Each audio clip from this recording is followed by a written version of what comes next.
Hey, bud, this is James here, and if you have not seen chapter 352 for Berserk, stop watching this video and go check it out. Well, anyway, let's go ahead and get done with the predictions for 353 of Berserk.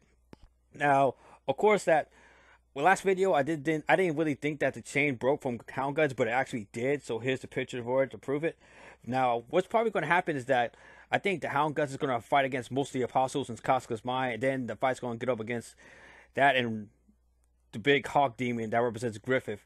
And I think that Hound Guts is probably going to try to make a way or path for them to actually get the Casca's coffin. So that way they can get the door up to the hill. That way they can at least get the final fragment.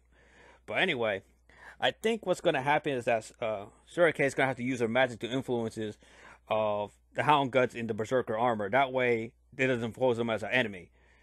But also what I think is this. Maybe this is 100% speculation.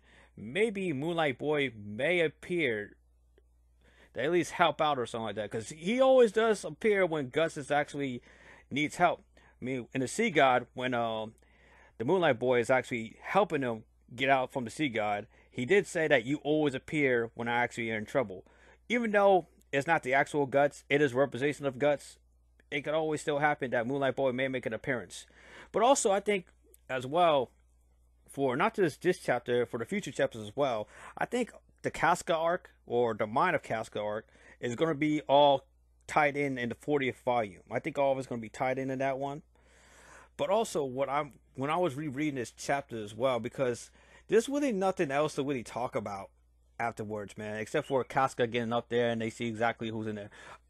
As I said before in my past predictions, I don't think it's Griffith that's in there. I think it's actually Casca's mind, and Mini Casca is the soul. I'm sticking to it. That's how it is. I know most of you guys will probably disagree with me. That's the whole point. We gotta at least talk about who's going to be in there, and that's the fun about this whole debate thing. But to finally actually end all this, I think that Berserk excuse me, I'm just too excited, man. Berserk Hound Guts is going to somehow make a path for them to actually get to the coffin of Casca. They're going to have to find a way out of there. And somehow they're going to actually make it up to the very top. And I think the chapter is going to end with them seeing Casca in those thorns, while Hawk Griffith is dealing with Berserker Hound Guts. Sorry about that. Like I said before, man, if the Dragon Slayer is in the next chapter and he pulls a Zoro with that mess, man, it's going to be sick as hell, man. I did love that scene when the Berserker armor just came from Farnese's dream. Her little bag just went zooming right to it, man. Just like, yo, I'm here. Let's do this.